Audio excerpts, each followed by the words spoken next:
Hello everyone. मैं आकाश खन्ना आपका एक बार फिर स्वागत करता हूं आपके अपने चैनल स्किल्स बाय खन्ना में। और मैं ये उम्मीद करता हूं आप सभी लोग ठीक होंगे और मेरे लेक्चर्स को बखूबी देख रहे होंगे।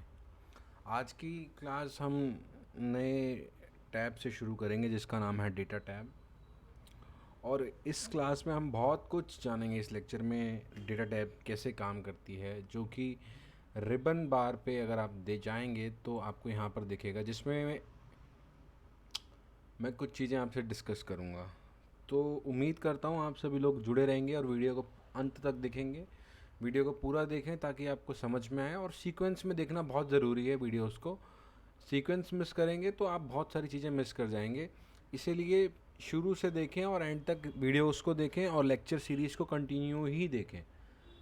और इसी के साथ मैं शुरू करता हूँ, आपकी इजाज़त चाहिए तो। आज जो है डेटा टैब के बारे में बेटे ज़िक्र होगा, और ज़िक्र भी बहुत लिमिटेड चीज़ों पे होगा, बट कॉन्सेप्चुअल बहुत ज़्यादा होगा।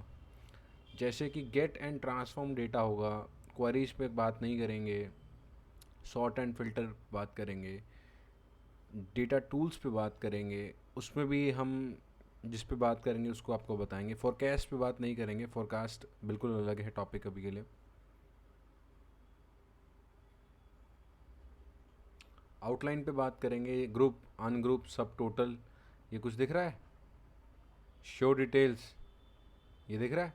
Hide details of a group of sales, ये डेटा एनालिसिस का एक अलग ही टॉपिक है जो कि एडवांस एक्सेल से ऊपर है।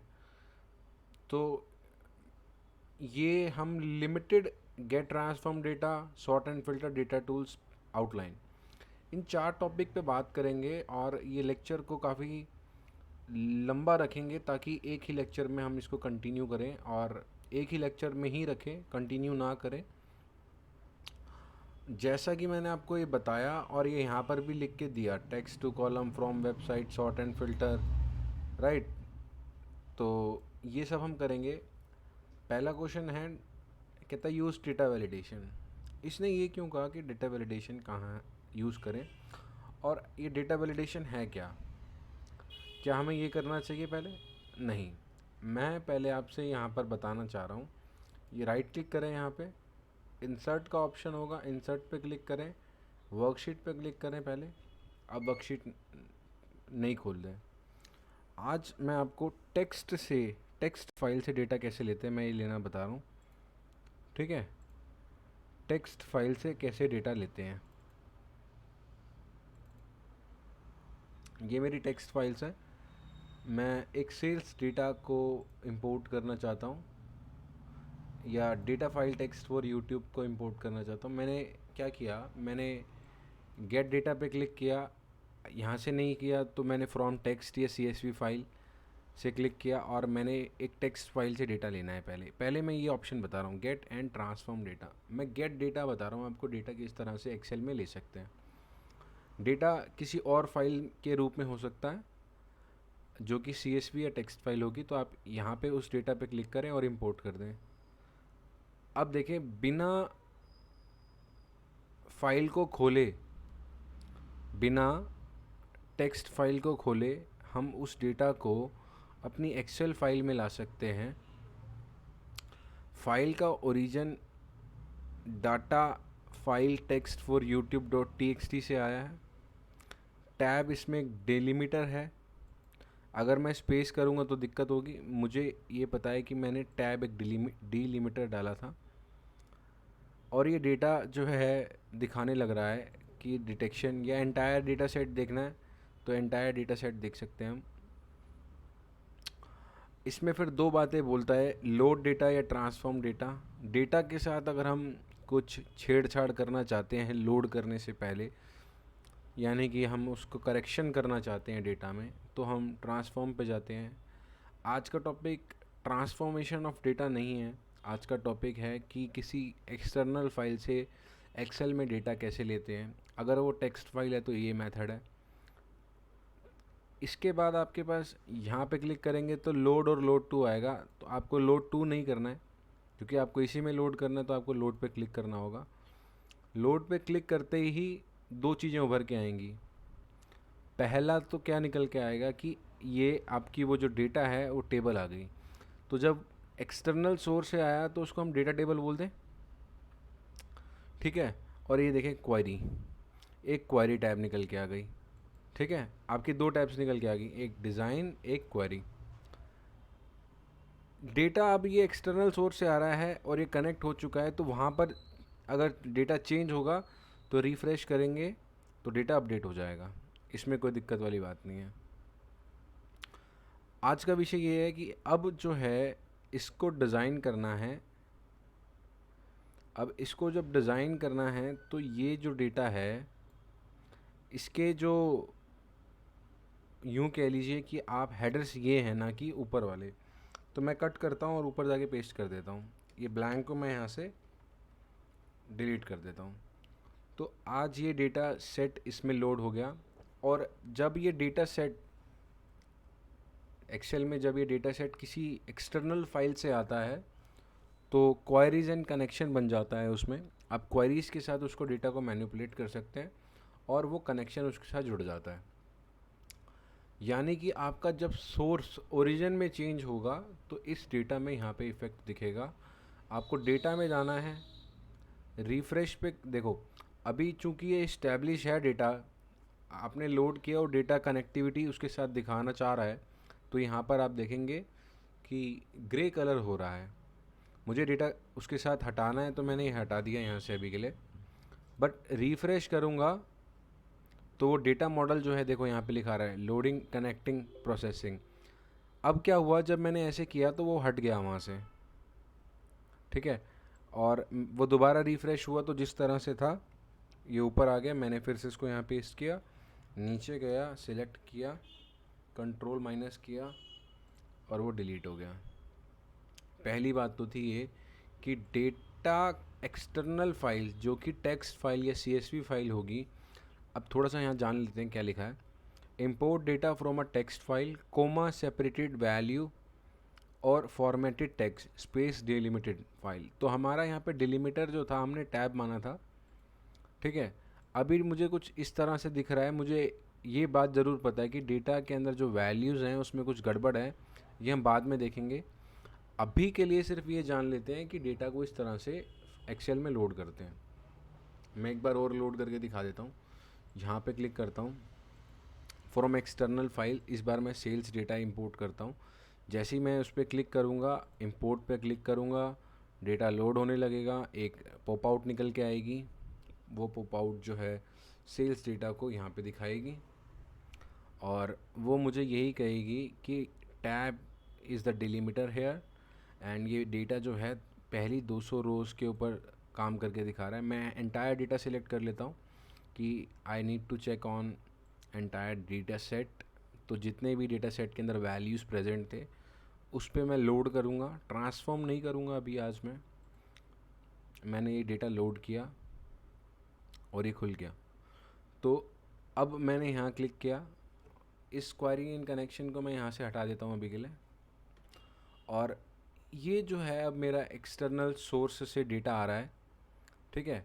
अब कुल इसके अंदर मैंने आपको बताया था जब इस तरह से करते हैं तो बेसिक जर्नल फंक्शन जो हमेशा यूज़ करने हैं वो निकल के आते हैं। न्यूमेरिकल काउंट में 444 लाइन आइटम्स हैं, रो आइटम्स हैं। डेटा मेरा जो है ये year, month, type, sales person, region, sales units, order. थोड़ा सा अजीब सा है डेटा। मैं चाहता हूँ कि ऑर्डर्स जो है मेरे वो यहाँ ना रहकर वो ए से पहले जाएं। तो देखें डेटा एक्सटर्नल फाइल से आने के बाद मैंने डेटा को चेंज किया। और मेरे बच्चे जब हम यूनिट्स की बात करेंगे, और मैं इसे कट कर लेता हूँ, यहाँ पे क्लिक करता हूँ और यहाँ जाके इंसर्ट करता हूँ। तो एक तरह से आपने थोड़ा सा इसको इस तरह से जब एडजस्ट किया तो आपने एक टैब और इंसर्ट कर दी, per unit price, per unit price.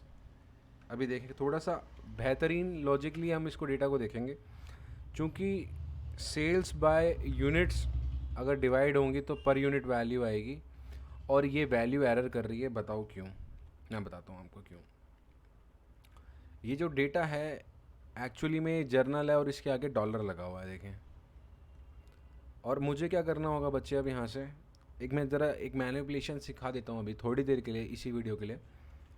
यहाँ से यहाँ तक सिलेक्ट किया, कंट्रोल F किया, डॉलर का साइन लगा था, 4 नंबर शिफ्ट दबा के दबाया, रिप्लेस किया, replace with space, replace with blank किया, उसने सारी जगह से उसको हटा दिया। अब ये वैल्यू नंबर की फॉर्म में कन्वर्ट हो गई है। अगर शुरू से नहीं देखा तो आपको नहीं पता चलेगा। इक्वल किया मैंने, total sales divide by number of units अगर मैं कर दूंगा तो मेरा यूनिट प्राइस निकल के आ जाएगा। और अगर आपको वेरीफाई करना है, equal to unit price into units your total sales, तो ये निकल के आ गया भाई। यूनिट प्राइस लगभग इसके अंदर 2 यूनिट प्राइस डले हुए हैं, 0.82 और 1.5, ये भी यहाँ से पता चल गया। तो अब ये चेक कर लेते हैं इसमें कितना डेटा है, एक अंदाज़ा।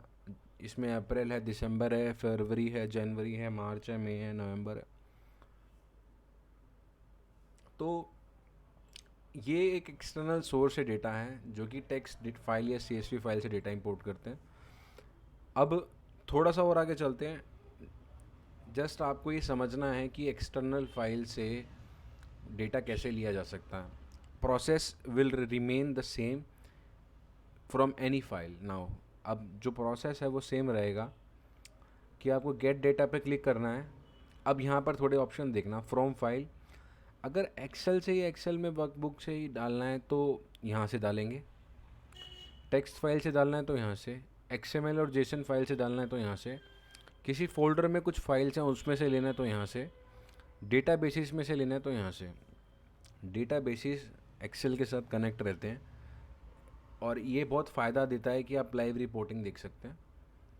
और माइक्रोसॉफ्ट एक्सेस का डेटाबेस है तो इससे यहाँ से देख सकते हैं। SQL है, SQL जिसको बोलते हैं बेसिकली हम, तो आप यहाँ से देख सकते हैं। अदर सोर्स फाइल्स हैं तो यहाँ से देख सकते हैं। मैं इंटरनेट से भी डेटा को इंपोर्ट कर सकता हूँ।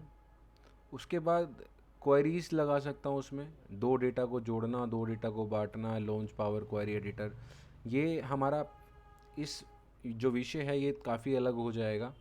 आज के लिए हम सिर्फ डेटा टैब की फंक्शनैलिटीज़ के बारे में पढ़ रहे हैं। डेटा का लोड करना, डेटा पे फ़िल्टर अप्लाई करना, डेटा पे सॉर्ट अप्लाई करना, कैसे इम्प्लीमेंट क्या करते हैं चीज़ें, पहले ये जान लिया इसलिए हमने कि डेटा इंपोर्ट कैसे करते हैं।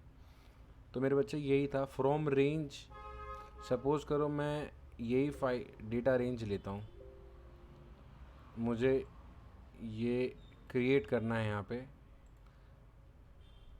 और मैंने ये एक्चुअली में क्या करेगा, यहाँ पे ना एक टेबल बना देगा A1 से लेके J17 तक, और उसमें हेडर क्रिएट कर देगा। देखना अब, चूँकि मुझे आज का विषय पावर क्वेरी, देखो चूँकि खाली था सब कुछ तो उसने क्रिएट कर दिया और वो पावर क्वेरी एडिटर में ले गया। मेरा विषय ये नहीं है आज मेरा विषय नहीं है ये। आज मैं आपको ये नहीं कराऊंगा, ये मैं ज़रूर पढ़ाऊंगा आपको। देखें ये इस तरह से इसने किया। मैं अगेन डेटा पे गया, रीसेंट सोर्सेज में यहाँ क्लिक करूँगा तो जो मेरे अभी खुले थे रीसेंट सोर्सेज वहाँ से मिल जाएंगे। टेक्स्ट फाइल में अगर वहाँ पे कोई डेटा अपडेट होता है तो आप यहाँ से रिफ़्रेश करेंगे तो वो रिफ़्रेश हो जाएगा। अब यहाँ पे एरर दे रहा है अभी के लिए, ये अब रिफ़्रेश हुआ तो अब उस मेन डेटा में आ गया। आपको सोर्स डेटा जो है उसी में रखना है डेटा, तभी वो रिफ़्रेश होता है। देखो अब एरर नहीं देगा, सॉरी द एरर तो दिया ही है इसने। खैर चलिए कोई नहीं, मैं देख लूँगा उस फाइल में कुछ इशू तो नहीं है। पर मोटी मोटी सी बात ये है कि whenever you want to import data from external file, जब कभी भी आपको डेटा जो है एक्सटर्नल फाइल से इंपोर्ट करना होगा, उसकी प्रोसेस यही है। और अगर आपको लगता है कि आपको वो ही डेटा पे काम करना है, स्टेगनेंट है, फिक्स हो जाएगा, कंट्रोल-C कंट्रोल-V दबा के, ये वाला कंट्रोल दबा के पेस्ट वैल्यूज़ पे क्लिक कर देना, वो डेटा सेट वहाँ से हट जाएगा। ठीक है। दूसरी बात क्या है, जब ये और ये इससे आपस में बहुत लिंक है। ठीक है, यहाँ से डेटा लोड होता है, उस डेटा पे कुछ काम करना है तो यहाँ से, अगर उस पे बैकएंड पे काम हो रहा है और वो रिफ़्रेश करेंगे तो अपडेट्स आ जाएंगी यहाँ पे। इसमें कोई दो राय नहीं है। तो मेरे बच्चे सेल्स डेटा पे चलते हैं। अब देखो क्या हुआ। मैंने अभी क्या किया था, डेटा को रिफ़्रेश करने से पहले मैंने डेटा में मैनिपुलेशन की थी। मैंने ये उठा के यहाँ कर दिया था, ये उठा के यहाँ कर दिया था, एक यूनिट प्राइस का ये डाल दिया था। रिफ़्रेश करते ही इसमें एरर आ गया, ठीक है, क्योंकि जब भी रिफ़्रेश करेंगे तो ये अपने डेटा सोर्स यानी कि मेन डेटा जहाँ से आ रहा है, ओरिजिन, डेटा ओरिजिन जहाँ है, उसी फाइल के फॉर्मेट में अपडेट होता है। तो मेरे बच्चे ये हमारे लिए इम्पोर्टेंट नहीं था आज। और अब जो इम्पोर्टेंट होने की दृष्टि से ये है कि मुझे अब एक फ़िल्टर क्रिएट करना है इस पे। फ़िल्टर क्या करेगा, देखो फ़िल्टर क्या करता है, अगर एक बेसिक डेफिनेशन फ़िल्टर की बताई जाए आपको, तो छांटेगा वो, ठीक है। तो ये ऑप्शन कहाँ से आएगी, दो ऑप्शन हैं, दो तरीके हैं। होम टैब पे जाएं, एडिटिंग पे लिखा हुआ है, यहाँ पे जाएं और यहाँ पे 3-4 चीज़ें लिखी हुई हैं, sort A to Z, Z to A, custom sort और फ़िल्टर। यहाँ पे फ़िल्टर पे दबा दें। पर उससे पहले मैं चाहता हूँ कि यहाँ क्या लिख के आ रहा है, Ctrl+Shift+L, filter, turn on filtering for the selected cell, then click the arrow in the column header to narrow down the data. मैंने क्लिक किया, ये देखें ईयर के बगल में ये ड्रॉप डाउन से निकल के आ गया, ठीक है, मंथ के बगल में निकल के आ गया। डेटा चूँकि मेरा बहुत सारा था इसमें और मुझे इसके अंदर से सिर्फ डेटा वही पुल इन करना है, वही देखना है मुझे, जो मेरा डेटा जो था वो मई में था। मैंने यहाँ पर गया और मई में सिलेक्ट किया और ओके कर दिया। अब यहाँ से लेके यहाँ तक नीचे तक कुल 66 काउंट आ रहा है, यानी कि इस 444 के अंदर 66 लाइन जो थी, 66 रोज़, वो मई की थी। अब फ़िल्टर को और बारीक से जानने के लिए क्या करते हैं, मैं थोड़ा जूम करता हूँ और हम, अच्छा एक बात और, अगर आपने चैनल को सब्सक्राइब नहीं किया है तो मेरे बच्चे सब्सक्राइब कर लें। अगर आपको वीडियोस पसंद नहीं आती है तो हमें गाली लिखें, अगर वीडियोस पसंद आती हैं तो लाइक करें, कमेंट करें, डाउट्स आते हैं तो skillsbykhana@gmail.com पे हमें लिख सकते हैं। और यही फाइल आपको चाहिए तो भी आप skillsbykhana@gmail.com पे लिख सकते हैं। यूट्यूब के अबाउट सेक्शन में, डिस्क्रिप्शन सेक्शन में हमने ईमेल आईडी दिया हुआ है। अब यहाँ पे जब मैं सपोज़ मैं यहाँ पे क्लिक करता हूँ तो हमेशा ही यहाँ से लेके यहाँ तक सॉर्ट A to Z से लेके फ़िल्टर बाय कलर तक सेम रहेगा। उसके बाद एक और फ़िल्टर निकल के आ जाएगा, जो कि अगर नंबर है तो नंबर फ़िल्टर आ जाएगा, टेक्स्ट है तो टेक्स्ट फ़िल्टर लिखा आ जाएगा। यहाँ से देखो sort A to Z, Z to A, sort by colour, filter from sales, filter by colour. अभी देखो एक्चुअली में क्या है कि मुझे डेटा को सॉर्ट करना है। मैंने सॉर्ट लगाया यहाँ पे मंथ में, मुझे जनवरी फरवरी मार्च तक करके देखना है तो मैंने सॉर्ट करा ऐसे। तो कभी भी ये इस तरह से सॉर्ट नहीं होगा, क्योंकि ये सॉर्टिंग का मतलब होता है अल्फ़ाबेटिकली उसको दिखाना। जब मैंने किया सॉर्ट तो मुझे दिखा A से स्टार्ट हुआ अप्रैल, B आना चाहिए था, B C D आया दिसंबर। तो बेटे इस टाइप से आया, यानी कि ये अल्फ़ाबेटिकली दिखाने लग जाता है। मुझे सॉर्टिंग इस पे नहीं करनी है, मैंने Ctrl+Z से दोबारा सॉर्ट कर लिया।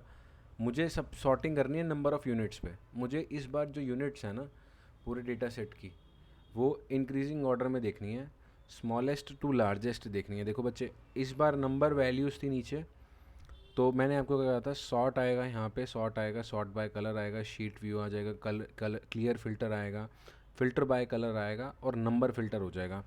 जब सेल्स में थे तो टेक्स्ट फ़िल्टर आया था, नंबर्स पे फ़िल्टर ऑन करेंगे तो इस टाइप से फ़िल्टर आएगा।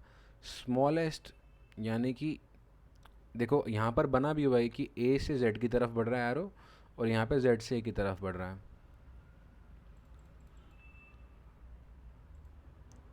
एक्चुअली मैं उस चीज़ पे जूम नहीं कर पा रहा हूँ, इसके लिए मैं आपसे माफ़ी मांगता हूँ, पर आप थोड़ा फोकस बनाएंगे तो आपको दिखेगा। और यहाँ पे मुझे जो है A to Z करना है, यहाँ पे नहीं करना था एक्चुअल में, कंट्रोल Z दोबारा दबाएंगे। मुझे तो यूनिट्स पे करना है। सबसे कम 157 यूनिट्स हैं और सबसे ज़्यादा जो होंगी वो 444 नंबर पे जो लिखा होगा वैल्यू, वो सबसे ज़्यादा होगा, यानी कि 9765। अब इसमें कोई दो राय नहीं होनी चाहिए। कोई दो राय है इसमें? नहीं। चूँकि ये जो डेटा है ये एक टेबल में डला हुआ है तो डिज़ाइन टैब एक्टिवेट हो जाती है। हेडर रोज़ पे मैं क्लिक करता हूँ तो हट जाता है। टोटल रोज़ पे क्लिक करता हूँ तो ये नीचे लिखे आता है। तो मुझे हमेशा जब डेटा टेबल पे होगा और डिज़ाइन टैब एक्टिवेट होगी तो टोटल रोज़ में नीचे एक्टिवेट करूँगा तो यहाँ पर आ जाऊँगा मैं। देखिए यहाँ पे फिर एक बार आया। टोटल क्या करना है, मुझे यहाँ जाना है, मुझे ये पता लगाना है ये कितने थे। 444 थे, इनका एवरेज वैल्यू कितना था ये निकल के आ गया। मुझे काउंट नंबर्स कर लिया मैंने 444। मैक्सिमम कौन सा है 444, मिनिमम कौन सा है 1। सम क्या करूँगा तो ये आ जाएगा। ये ऑर्डर पे आ रहा है, मुझे यहाँ लाना है, मेरे को तो मुझे यहाँ लाना है, मुझे यहाँ सम करना है यूनिट्स का। और इस वैल्यू पे मुझे क्या करना है बच्चे, इस वैल्यू पे नन करना है। मुझे कभी भी ऑर्डर आईडी को थोड़ी ना सम करना होगा, और मुझे सेल्स को टोटल करना होगा। देखो ये सम आया 0। रीज़न क्या है, मैंने आपको बताया था कि जो टेक्स्ट होता है ना, टेक्स्ट वो एडिटिव और सब्ट्रैक्टिव या मैथमेटिकल इन नेचर नहीं होता है। किसी ने इसको इस तरह से फॉर्मेट दिया कि पहले उसने शिफ्ट 4 दबाया, उसके पास 245.00 या 233.5 कुछ भी लिखा और एंटर कर दिया। देखिए अब जब मैं यहाँ क्लिक करता हूँ, ये जर्नल फॉर्म है और इसके आगे डॉलर साइन लगा हुआ है जो कि गलत है।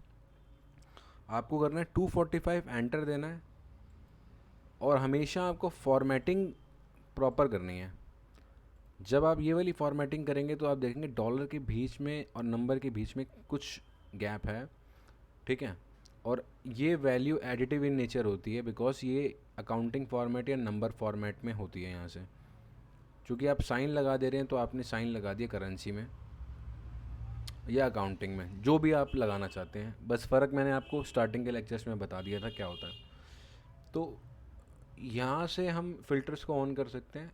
अब मुझे टर्न ऑफ करना है फ़िल्टर्स को। मैं सेल्स पे ही जहाँ पे मेरा डेटा है उसके बीच में एक सेल पे क्लिक करता हूँ, फ़िल्टर पे जाता हूँ, पहले तो क्लियर करता हूँ, फ़िल्टर क्लियर हो गया। उसके बाद मैं डायरेक्ट अनफ़िल्टर कर लेता हूँ। तो अब जो मेरा डेटा है इसी फॉर्म में रहेगा, इस पर कोई फ़िल्टर नहीं लगा हुआ है। पर एक सॉर्ट लगाया था मैंने जो कि इंक्रीजिंग ऑर्डर का था, और वो इस तरह से है। और दोबारा से लगाने के लिए मुझे क्या करना है, मुझे डेटा में जाना है, यहाँ पे क्लिक करना है, फ़िल्टर पे क्लिक करना है, फ़िल्टर ऑन हो जाएगा। मैंने ऑफ़ कर दिया कीबोर्ड शॉर्टकट से। लेकिन ये तो था एक तरीका सॉर्ट और फ़िल्टर अप्लाई करने का। अभी बहुत देखो, सॉर्टिंग एंड फ़िल्टर मैं आगे बताऊँगा, एडवांस सीरीज़ में हर जगह बताऊँगा। अभी तो मैं आपको लगाना और चलाना बता रहा हूँ। इसका रियल वर्ल्ड एग्जांपल लेकर ही बताऊँगा जो ये है एक्चुअल में, इससे हम क्या करेंगे आगे। अब डेटा पे जाऊँगा, फ़िल्टर पे क्लिक करूँगा, फ़िल्टर ऑन हो जाएगा, फ़िल्टर पे क्लिक करूँगा, फ़िल्टर ऑफ हो जाएगा। एक बार यहीं से ऑन, एक बार यहीं से ऑफ। शॉर्ट करना है डायरेक्ट यहीं से। देखो अब देखो, वहाँ से शॉर्ट कर रहे थे तो पहले फ़िल्टर ऑन कर रहे थे, उसके बाद फ़िल्टर में जाके शॉर्ट कर रहे थे। नहीं मेरे बच्चे, इस बार हम शॉर्ट जो है वो यहीं से करेंगे। देखो अगर एक तरीका ये है कि आप सेल पे क्लिक करें और A to Z दबा दें तो अपने आप शॉर्ट हो जाएगा, ठीक है। Z to A दबा दें तो अपने आप शॉर्ट हो जाएगा। तो अपने आप शॉर्ट होता चल रहा है यहाँ से, और जहाँ उसी कॉलम पे शॉर्ट हो रहा है ये, और अब बाकी के अपने आप कॉरेस्पॉन्डिंगली उसके अगेंस्ट की वैल्यू चेंज कर रहे हैं। लेकिन नहीं, इस बार शॉर्ट करना है कुछ स्टेप्स के साथ। मैंने शॉर्ट पे क्लिक किया, इसने पूरी टेबल को सिलेक्ट कर लिया, 1 से लेके 444 तक। और इसने मुझे यहाँ पे देखो क्या क्या देना स्टार्ट किया। इसने यहाँ दिया add levels, delete levels, copy level, ऊपर नीचे level, option, case sensitive, sort top to bottom, left to right, कैसे सॉर्ट करना है। मुझे इस बार सॉर्ट करना है सेल्स पर्सन देखो जितने भी यहाँ पे year, month, type, sales, region, यानी कि हेडिंग ऑफ जो डेटा टेबल है वो इधर निकल के आती है। मुझे इस बार ऑर्डर आईडी से सॉर्ट करना है बेस्ड ऑन देयर वैल्यूज़। उसमें कोई कलर तो नहीं है, कंडीशन तो नहीं है, मुझे उसकी सेल वैल्यू पे ही करना है। और मुझे स्मॉलेस्ट टू लार्जेस्ट जाना है। मैं ओके करूँगा तो 1 2 3 की फॉर्म में लिख के आ जाएगा डेटा। देखो लिख के आ गया।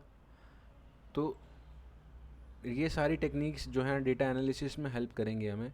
मैं फिर से सॉर्ट में जाता हूँ, इस बार एक और लेवल कर देता हूँ। जब मैं इसको इस तरह से अरेंज करूँ तो मुझे इस बार सेल्स पर्सन पे जाना है। सेल्स पर्सन को A to Z ले लेना है। उसके बाद देखो पहले क्या करेगा, ये पहले सॉर्ट किया स्मॉलेस्ट टू लार्जेस्ट, फिर उसके बाद सेल्स पर्सन पे जाएगा, उसकी वैल्यू पे देखेगा, उसको अल्फ़ाबेटिकली सॉर्ट करेगा A से Z। अब मैंने क्लिक किया तो बाय डिफ़ॉल्ट ये बिशॉन, ली, पार्कर, वॉटसन जो थे ये निकल के आ रहे हैं।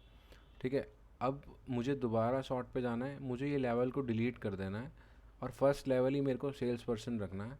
मैं ओके करूँगा, डेटा बदल जाएगा। तो बिशॉप का जितना भी डेटा होगा कोई से भी रीजन का, वो सबसे पहले आएगा। ठीक है, कोई इशू नहीं, कोई इशू नहीं। क्यों डेटा बदला? क्योंकि ऑर्डर आईडी यहाँ पे चेंज होने लगी। मैं फिर सेल पे क्लिक करूँगा, मैं सॉर्ट पे क्लिक करूँगा। इस बार मैं सॉर्ट फिर से दूंगा, इस बार मैं मंथ पे दूंगा सॉर्ट, और मंथ पे ना देकर मैं ईयर पे दूंगा सॉर्ट। और सॉर्ट करूँगा छोटे से बड़े वैल्यू की तरफ जाते हुए, सेल वैल्यू पे करूँगा। और मैं जब सॉर्ट करूँगा तो मैं ओके करूँगा तो देखें 2013, 14, 15 इस तरह से दिखाने लगे। अगर इसमें डेटा होगा तो 14 और ये नीचे आए 15। कोई इशू इसमें? कोई इशू नहीं। यहाँ पे मुझे सेल्स में सम लेना था, सम नहीं आया। अब देखो मैं यहाँ से सिलेक्ट करूँगा, ऊपर तक ले जाऊँगा, कंट्रोल F दबाऊँगा, मुझे डॉलर को रिप्लेस करना है। मैंने find and replace, control F दबाया, मैंने ये बताया नहीं था आपको। कंट्रोल F से फाइंड और रिप्लेस में जाते हैं। अगर सिर्फ कुछ ढूंढना है शीट में तो फाइंड पे काम करेंगे, और अगर ढूंढ के उसे हटाना है तो रिप्लेस पे काम करेंगे। डॉलर फाइंड किया, मुझे कुछ भी नहीं डालना है तो मैंने सिर्फ ये ऐसे ही रखा। देखो एक सीरीज़ आएगी शॉर्ट सीरीज़, उसमें छोटी छोटी चीज़ें जो मिस हो जाती हैं रेगुलर क्लास में उस पर थोड़ा फोकस किया जाएगा। और ये जल्द आने वाली है। ये मुझे हार्डली 2 या 3 लेक्चर लगेंगे। अगर मैं देखूं तो शायद ही 2 लेक्चर में मैं इसको सीरीज़ को ख़त्म कर दूंगा। उसके बाद फिर एडवांस सीरीज़ पे आ जाऊंगा और एक शॉर्ट सीरीज़ पे आ जाऊंगा।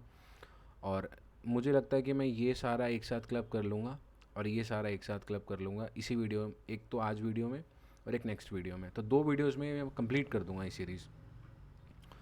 और मैं इस पर रिप्लेस ऑल करता हूँ तो पूरा वैल्यू 444 के अंदर से टेक्स्ट वैल्यू जो था, टेक्स्ट फॉर्मेट में जो डॉलर साइन था वो हट जाता है। और मैं इस बार स्क्रॉल डाउन करके नीचे आता हूँ। ठीक है, 2 तरीके हैं, या तो मैं स्क्रॉल करूँ, ठीक है, और या मैं दोबारा से ऊपर जाऊँ, किसी एक सेल पे क्लिक करूं और कंट्रोल डाउन दबा दूं, सीधा नीचे पहुंच जाऊंगा। अभी मैंने आपको अरे यार अगेन, अगर आपने स्टार्टिंग के लेक्चर्स नहीं देखे हैं या शुरू से एक्सेल को नहीं देख रहे हो तो ये आपको इशू आने वाला है। आपको चीज़ें आधी आधी समझ आएंगी, इससे बेटर है आप देख लेना। मैं शॉर्टकट ले रहा हूँ कि मैं यहाँ पे डबल क्लिक कर दे रहा हूँ। देखो एक ही बारी में बिन झटके से डबल क्लिक करना है। ठीक है, तो ये वैल्यूज़ इसने अब टोटल कर ली, काउंट भी कर सकता हूँ मैं यहाँ से। ठीक है, यहाँ से मैं सम ले रहा हूँ, इसमें कोई इशू नहीं आना चाहिए। अब जो है मैंने आपको सॉर्ट एंड फ़िल्टर कैसे अब करते हैं ये बताया। रीअप्लाई फ़िल्टर कर सकते हैं एक और। ठीक है, एक होता है एडवांस फ़िल्टर। देखो एडवांस फ़िल्टर एडवांस सीरीज़ का टॉपिक है, मुझे अभी यहाँ पे डिस्कस नहीं करना है। मुझे जो डिस्कस करना था मैंने प्रैक्टिकली डिस्कस किया, हैंड्स ऑन एक्सपीरियंस करवाया आप सभी को। और इस बार मुझे क्लियर कर देना है फ़िल्टर, क्लियर हो गए फ़िल्टर्स, ठीक है। और जब मैं अगेन फ़िल्टर दबा दूंगा तो फ़िल्टर के जो साइंस हैं वो भी हट जाएंगे। तो इसी के साथ आज हमने अभी तक डेटा को एक्सटर्नल फाइल से किस तरह से लोड किया जाता है हमने ये सीखा। डेटा पे किस तरह से सॉर्ट एंड फ़िल्टर का इस्तेमाल किया जा सकता है हमने ये सीखा।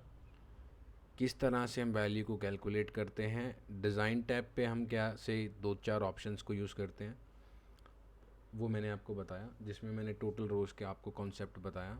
डिज़ाइन टैब एक बार और देख लेते हैं, ये मैं आपको ज़रूर बताऊंगा और ये शॉर्ट सीरीज़ में बताऊंगा ये ऐसा क्यों होता है डिज़ाइन टैब में, ठीक है। अभी डेटा टैब पे ही चलते हैं और हमने दोनों जान लिए, तो मैं इस वाली फ़ाइल को यहाँ ले आता हूँ और इस वाली फ़ाइल को इसके आगे सेल्स डेटा टेक्स्ट इंपोर्ट कर लिया। डेटा फाइल फॉर यूट्यूब मैंने ये भी डलवा दी। ब्लैंक डेटा हमने जो लोड किया वो इस तरह से किया बच्चे। अब हम डेटा टूल्स के बारे में अगर जानते हैं तो ये भी बताएंगे अब आपको। पहले मैं उस वहाँ पर चलता हूँ जो कि मैं question number 1 data validation. Data validation क्या थी कि अगर आप ये देखें, ये बार बार मैं दोबारा फ़िल्टर लगाता हूँ और मैं इस पर क्लिक करता हूँ, जितने भी सेल्स पर्सन हैं मेरे वो सिंगल होके यहाँ आ जाएंगे, जैसे बिशॉप, ली, पार्कर, पुलेन, वॉटसन। यानी कि 1 2 3 4 5, मेरे पास 5 ही सेल्समैन थे इस लिस्ट में, बट उनके नाम बार बार रिपीट हो रहे थे।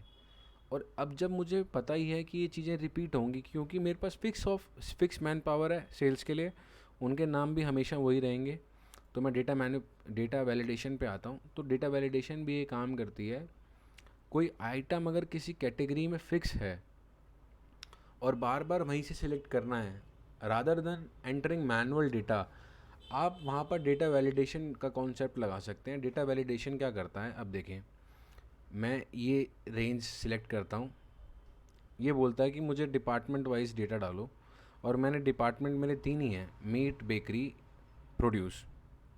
मैंने एक रेंज सिलेक्ट करी, मैं डेटा वैलिडेशन पे गया, देखो मैंने यहाँ से सिलेक्ट किया डेटा वैलिडेशन, एक नया पॉप आउट निकल के आया, जो ये निकल के आता है और कहता है वैलिडेशन क्राइटेरिया क्या रहेगा। मैंने कहा वैलिडेशन क्राइटेरिया क्या रहेगा, मैं सारी वैल्यूज़ को अलाउ नहीं करना चाहता। जब डेटा वैलिडेशन नहीं लगी होती तो सारी वैल्यूज़ एंटर हो जाती हैं, 1 भी एंटर होता है, 1.5 भी एंटर होता है, टेक्स्ट भी एंटर होता है, फ्लोटिंग नंबर भी एंटर होता है, जो स्ट्रिंग है वो भी एंटर होता है। टेक्स्ट और स्ट्रिंग एक ही होता है, डेसिमल नंबर को ही फ्लोटिंग नंबर कहते हैं। थोड़ा सा सुनोगे तो अच्छे से समझ में आ जाएगा। वैल्यू को इस वाले पे क्लिक किया, इस बार मुझे ना एक लिस्ट, देखो any value, whole number, decimal number, list, date, time, text, length और कस्टम। बच्चे मुझे ना एक लिस्ट में से चुनना था, मैंने वो चुनने वाली लिस्ट यहाँ से बनाई।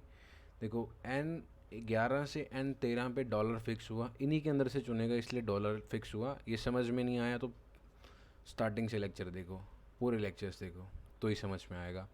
इनपुट मुझे कुछ नहीं कराना है, एरर आए तो मेरे को ये दिखाना है टाइटल में, एरर मैसेज में select from the list only, ठीक है।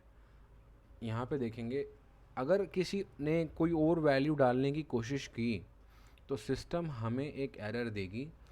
देखो एरर का साइन डेंजर का साइन, मतलब क्रॉस का साइन बना रखा है।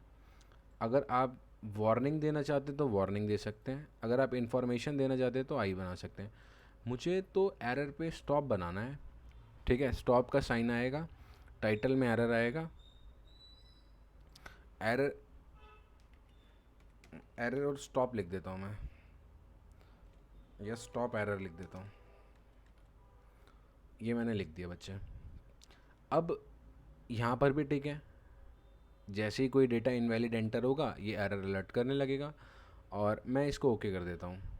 अब जब मैं ये कर देता हूँ तो मैं यहाँ पे क्लिक करता हूँ, इस सेल के अंदर जब मैं क्लिक करता हूँ तो बगल में कोई भी आइकन सा नहीं बन के आता है, ठीक है।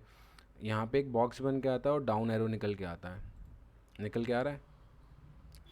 अब एप्पल को मैं क्या करता हूँ, मैं प्रोड्यूस में क्लिक कर देता हूँ, बीफ जो होगा मेरा मैं मीट में क्लिक करता हूँ, बनानास जो होंगे मेरे मैं इसको प्रोड्यूस में कर देता हूँ, लेमन जो होगा मेरा ये भी प्रोड्यूस में कर देता हूँ, ठीक है। और इसके ऊपर वाला भी, ये भी, हैम जो होगा मैं बेकरी कर देता हूँ, ब्रेड जो होगा मैं बेकरी कर देता हूँ, चिकन जो होगा मैं मीट कर देता हूँ, कुकीज़ जो होंगी मेरी बेकरी कर देता हूँ, केक्स जो होंगे मेरे बेकरी कर देता हूँ, पाइस जो होंगी मेरी जूस कर देता हूँ। मैंने यहाँ पे खुद से जानकर लिखा है जूस, इसका कोई मतलब है नहीं, यहाँ पे सेंस कोई है नहीं, पर मैंने लिख दिया। अब जब मैं इस पे एंटर दूंगा तो मैंने आपको क्या कहा था, जब भी मैं गलत वैल्यू डालूंगा, अगर डेटा वैलिडेशन लगी होगी तो ये क्या सबसे पहले करेगा, सबसे पहले ये मुझे एरर देगा। उसका टाइटल जो था ये था,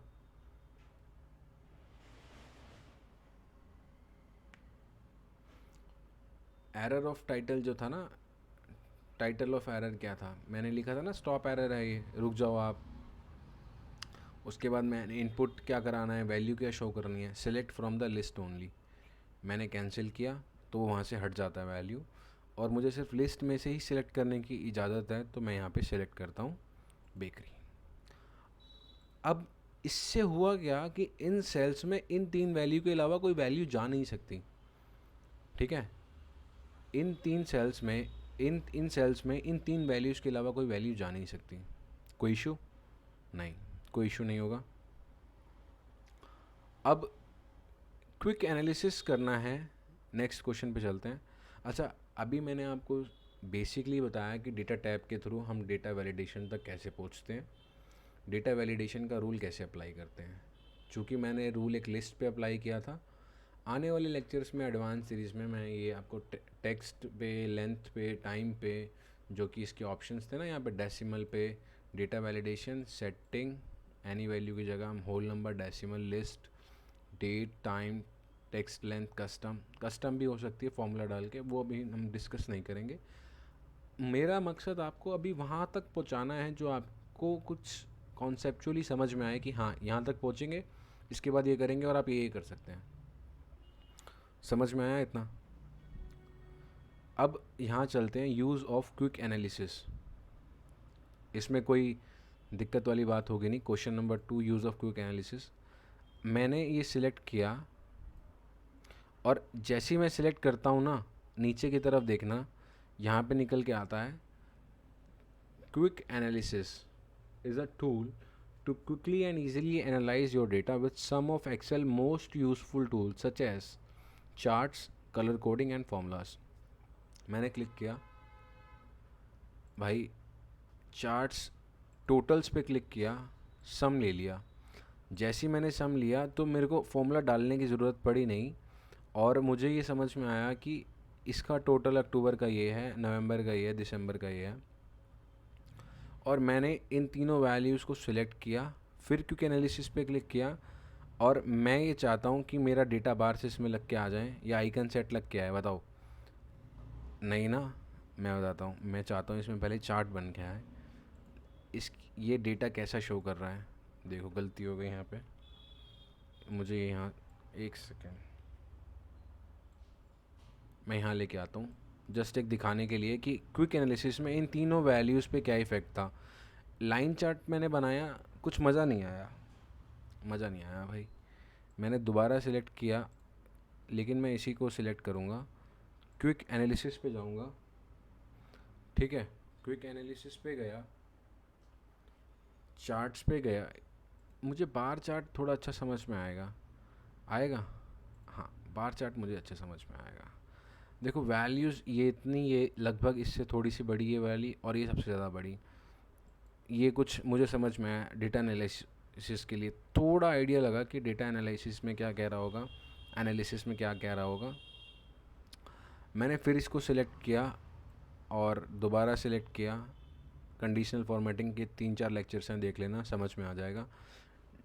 डेटा बार्स मैंने लगा दिए, लग के आ गए, कोई इशू था तो दो चार चीज़ें मैं क्विकली एनालाइज कर सकता हूँ इस तरह से, और इसका क्विक एनालिसिस में लिखता हूँ। देखो, क्विक एनालिसिस, इसका शॉर्टकट में लिख देता हूँ।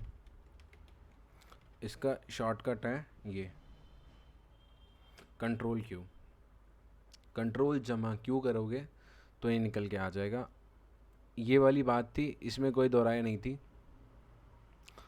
अब ये कह रहा है use text file to load the data, ये हम ऑलरेडी कर चुके हैं क्योंकि ये मैं पहले करवाना चाह रहा था आपसे। और मैं यहाँ पे अपना वाईफाई कनेक्ट कर देता हूँ अभी के लिए,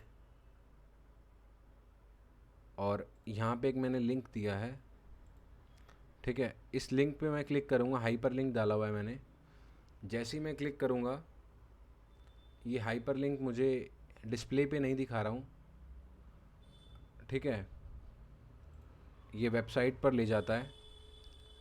अब डिस्प्ले पे दिखाने के लिए मुझे डेटा पे आना होगा, मुझे वेब से सिलेक्ट करना है डेटा, ठीक है।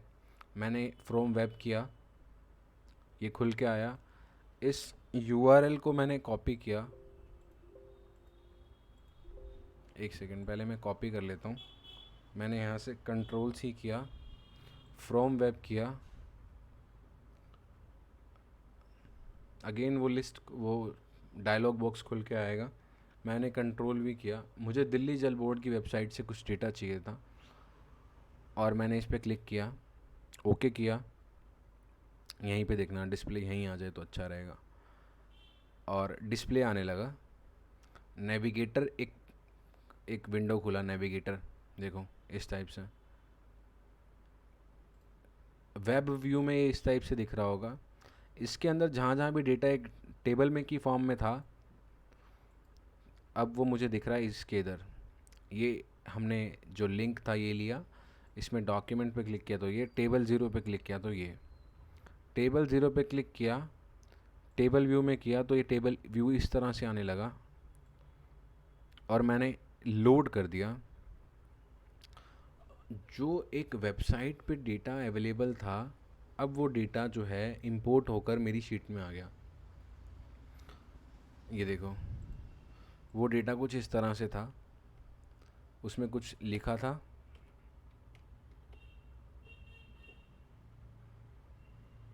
ठीक है, कुछ भी लिखा था। मैंने इसको इस तरह से इंपोर्ट कर लिया, यानी कि मैं एक डेटा सेट को इंपोर्ट कर सकता हूँ वेब से भी।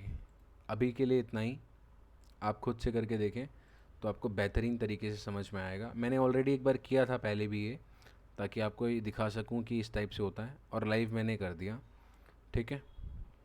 सैम्पल डेटा पे जाता हूँ, और मुझे डेटा पे ही रहना है अभी फ़िलहाल। मैं कंट्रोल एस करके इस शीट को सेव कर लेता हूँ, और यहाँ पे हाइड करनी है शीट तो मुझे राइट क्लिक करना होगा। मैं हाइड पे क्लिक कर देता हूँ, मैं यहाँ पे राइट क्लिक करता हूँ, हाइड पे क्लिक कर देता हूँ, यहाँ पे राइट क्लिक करता हूँ, हाइड पे क्लिक कर देता हूँ, यहाँ पे राइट क्लिक करता हूँ, हाइड पे क्लिक कर देता हूँ, यहाँ पे राइट क्लिक, हाइड पे क्लिक। तो यहाँ तक तो हम पहुँच गए, ठीक है। अब थोड़ा नेक्स्ट चलते हैं। नेक्स्ट क्वेश्चन डेटा टाइप से ही रिलेटेड है। डेटा पे क्लिक किया, हमने डेटा वैलिडेशन का मतलब क्या था ये निकाल लिया। डुप्लीकेट्स को हटाना डेटा सेट्स में से मैं ऑलरेडी बता चुका हूँ, ठीक है, तो इसमें कोई डाउट नहीं रहेगा आपको। अब ये डेटा है, देखो ये डेटा जो है कह रहा है कि इसको सेपरेट करो। इसमें क्या लिखा हुआ है, Akash comma Varun comma Khanna comma Tarun लिखा हुआ है। इसको कैसा बना दो, इसको इस तरह से बना दो कि एक कॉलम के एक सेल में मेरा आकाश लिखा है, दूसरे कॉलम के दूसरे एक सेल में मेरा वरुण लिखा है, तीसरे कॉलम में मेरा खन्ना लिखा है, चौथे कॉलम में तरुण लिखा है। एक ही सिंपल तरीका है, आप इसको कॉपी कर लें, मैं दिखाने के लिए यहाँ पे पेस्ट कर लेता हूँ। और यहाँ पे लिखा आता है डेटा टूल्स में text to column. Text to columns पढ़ लेते हैं। Split a single column of text into multiple columns. किसी एक कॉलम के अंदर ढेर सारे डेटा को तोड़कर अलग अलग कॉलम के हिस्सों में डालना, बांट देना। मैंने इसको क्लिक किया। अब थोड़ा फोकस करेंगे यहाँ पे बच्चे। Convert text to column wizard, step 1 of 3, यानी कि 3 स्टेप प्रोसेस है। If this is correct choose next और choose the data type that best describe your data. बेटा ये एक्सेल इतना पावरफुल है कि आपके डेटा को पहचान लेता है। डेटा हमें हमारे डिलीमीटर लगा हुआ है कोमा का, करेक्टर्स कोमा टैब जो होंगे वो डिलीमीटर में काउंट होंगे और हमने कोमा लगा रखा है। बेटे प्रीव्यू यहाँ दिखा रहा है, थोड़ा देख लेना। तो ये चीज़ तो सही है। अगर मैं फिक्स्ड विथ लिख दूँगा तो ये स्पेसेस तो नहीं है ना, डिलीमीटर लगा रखा है, डिलीमिटेड डेटा हो रखा है हमारा अभी इस समय। मैं नेक्स्ट पे क्लिक करूँगा बच्चे। अब इसने जो आइडेंटिफाई किया वो टैब है, बट मैं कह रहा हूँ नहीं, मेरा जो डेटा है वो कॉमा है, टैब तो नहीं है। मैंने टैब को डीसिलेक्ट किया। This screen lets you to select the delimiter that your data contains. Wait delimiter को आपको सिलेक्ट करना है जो आपको लगता है आपके डेटा में है। मुझे जो नज़र आता है वो कहता है कॉमा है, ठीक है। और जैसे ही मैं देखो इस कॉमा पे क्लिक करूँगा तो जहाँ पे भी कॉमा थे वहाँ पे एक एक कॉलम बन जाएगा। और ये सेकंड स्टेप था। नेक्स्ट किया बच्चे, देखो इस समय नेक्स्ट स्टेप में कहता है कि आप डेटा को फॉर्मेट कर सकते हैं। तीसरे स्टेप में मुझे डेटा को फॉर्मेट यहाँ पे नहीं करना है, मुझे बस एक टेक्स्ट में रखना है। तो मैंने कर दिया है उसको, जर्नल से टेक्स्ट में चला जाएगा वो। डेस्टिनेशन मेरा ऑलरेडी यहाँ पे बता ही रहा है, L58 पे मेरा डेस्टिनेशन है, ठीक है। मुझे इसको 58 पे ना करके 59 पे कर देना है, इस बार डेस्टिनेशन को चेंज कर देना है। और ये वाली विंडो पर भी मैंने अपना काम कर लिया है बच्चे, और यहाँ से फिनिश कर देना है। देखो नीचे ये जो डेटा इकट्ठे हो रखा था अब ये अलग अलग हो चुका है, ठीक है मेरे बच्चे। तो क्वेश्चन नंबर 5 भी कर लिया हमने, इसमें कोई दो राय नहीं है, ठीक है। इसी तरह से एक क्वेश्चन नंबर 6 है, एक उसको हम छोड़ देंगे आज के लिए। Text to column flash fill हमने ऑलरेडी डिस्कस कर लिया स्टार्टिंग वीडियोस में। डुप्लीकेट्स हमने ऑलरेडी डिस्कस कर लिया था। डेटा वैलिडेशन मैंने आपको ऊपर बताया, एक बार और रिपीट कर दूंगा। डेटा मॉडल्स जो है मैं यहाँ पे डिस्कस नहीं करूँगा, एडवांस टॉपिक्स का पार्ट है ये हमारे। ग्रुप और अनग्रुप में एक बार वीडियो में डिस्कस करूँगा, एंड आफ्टर दैट एक वीडियो पूरी कंसोलिडेट बनाऊँगा चार्ट्स, रिव्यू, व्यू और हेल्प की। खासकर क्योंकि रिव्यू, व्यू और हेल्प में कुछ ज़्यादा है नहीं है, हार्डली 10 मिनट्स की वीडियो बनी, 10 मिनट्स का लेक्चर होगा। और चार्ट्स पे 30 मिनट्स हम दे सकेंगे, 30-40 मिनट्स बेसिक ऑफ चार्ट्स पे, एंड देन एडवांस सीरीज़ पे हम बढ़ेंगे। ज़्यादा हम टाइम नहीं लगाएंगे इस पर। अब एक ये डेटा है sales person last name, first name, sales region, manager ID. इस डेटा पे आप क्या करना चाहेंगे? कुछ भी नहीं करना चाहेंगे। क्यों? क्योंकि मैंने कहा ही नहीं आप कुछ करें। डेटा वैलिडेशन देखें, इसके अंदर देखें क्या है। पहले क्या करें, मैं रिमूव डुप्लीकेट्स करना सिखाता हूँ आपको यहाँ पे दोबारा से। आप पूरे को कॉपी कर लीजिए और बगल में आए, यहाँ पर इसको यहाँ पे पेस्ट करें कंट्रोल वी से। जब आप करेंगे इस वैल्यू के इस वैल्यू में, इस डेटा सेट में चीज़ें बहुत रिपीट हो रही हैं। प्रोक्योरमेंट कई बार आ रहा है सेम टाइप से, मार्केटिंग कई बार आ रहा है, सेल्स कई बार आ रहा है, फाइनेंस कई बार आ रहा है, ठीक है। तो जब ये ऐसा हो जाए तो यहाँ से होम के बगल में डेटा टैब है, इस पे जाएं। यहाँ पे रिमूव डुप्लीकेट्स लिखा रहा है, इस पर क्लिक कर दें बच्चे। और रिमूव डुप्लीकेट्स के बाद एक नई विंडो खुल के आती है। To delete duplicate values select one और मोर कॉलम्स। हमने तो जो कॉलम को पहले ही सिलेक्ट किया जहाँ से करना है, कॉलम n है वो। क्या मेरा डेटा सेट में हेडर्स हैं? नहीं हैं। ओके किया तो एक और विंडो निकल के आई, वो ये कहती है 38 डुप्लीकेट्स वैल्यू वी फाउंड। हमने ये पाया कि आपके डेटा सेट में 38 ऐसी वैल्यूज़ थी जो कि डुप्लीकेट थी और 5 यूनिक थी। इसीलिए अब एक बात बताओ, ये तो यूनिक रहेगा ही, हेडर था क्योंकि ये, ठीक है, ये चीज़ हेडर है। मैंने हमेशा बताया राइट प्रैक्टिस क्या कहती है, हेडर को बड़ा कर लें, इतना बड़ा कर लें कि दिखने लग जाए, अंडरलाइन कर लें और डबल क्लिक करके बराबर बांट लें, अभी के लिए इतना। और ये जान लें कि इस बार इतनी ही वैल्यूज़ जो हैं प्रोक्योरमेंट से सेल्स तक रिपीट करेंगी। तो कहीं ना कहीं मैं यहाँ पे सिलेक्ट करता और मुझे शीट के बाहर जाना नहीं था, इस रेंज के बाहर जाना नहीं था या इस वैलिड डेटा सेट के बाहर जाना नहीं था, तो कहीं ना कहीं वैलिडेशन का इस्तेमाल कर सकते थे। हम यहाँ लिस्ट लगा सकते थे, सोर्स डेटा में हम ये 3 वैल्यूज़ एंटर करा सकते थे। ओके करते तो बगल में देखें अब ये निकल के आ गया। ठीक है, अब ये प्रोक्योरमेंट नहीं तो मार्केटिंग सेलेक्ट कर लिया। तो इस तरह से हम डेटा वैलिडेशन का इस्तेमाल करते हैं। हम वहाँ डेटा वैलिडेशन का इस्तेमाल करते हैं जहाँ हमें लगता है कि मैनुअल एंट्रीज ज़्यादा है और हम गलती कर सकते हैं रिपीटेशन ऑफ डेटा पे, कि हम कोई और गलत वैल्यू चुन सकते हैं या गलत स्पेलिंग डाल सकते हैं, तो हम वहाँ पर भी इसको चूज़ कर लेते हैं। ठीक है,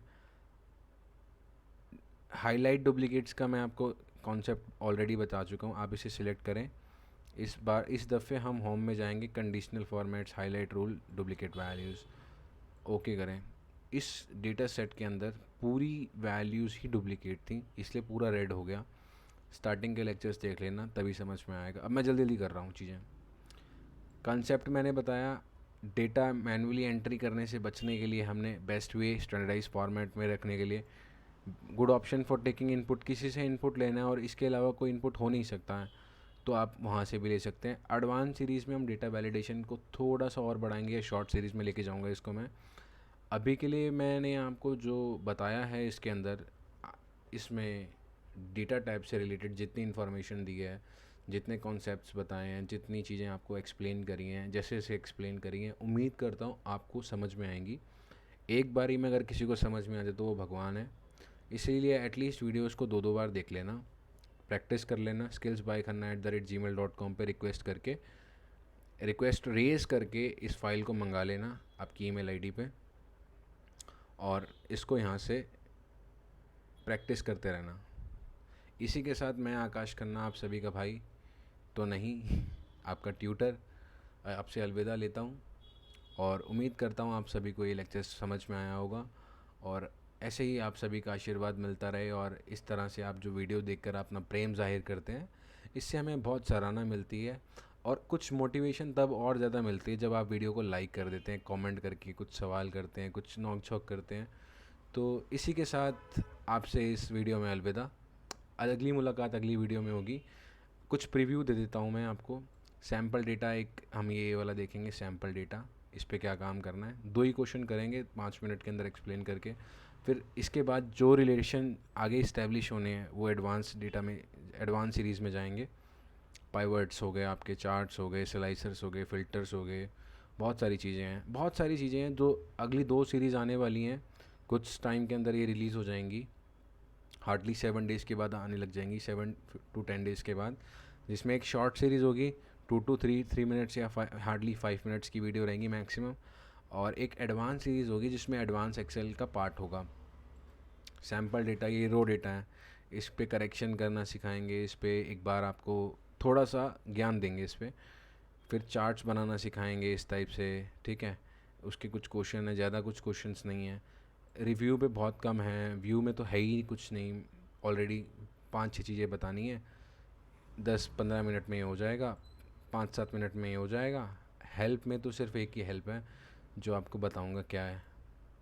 इसी के साथ मैं आप सभी से अलविदा लेता हूँ। उम्मीद करता हूँ अगेन आप सभी लोग अच्छे होंगे और आप सभी खूबसूरत लोगों को एक बार फिर से सुनने का मौका मिलेगा मुझे अगले लेक्चर में। थैंक यू, जय हिंद।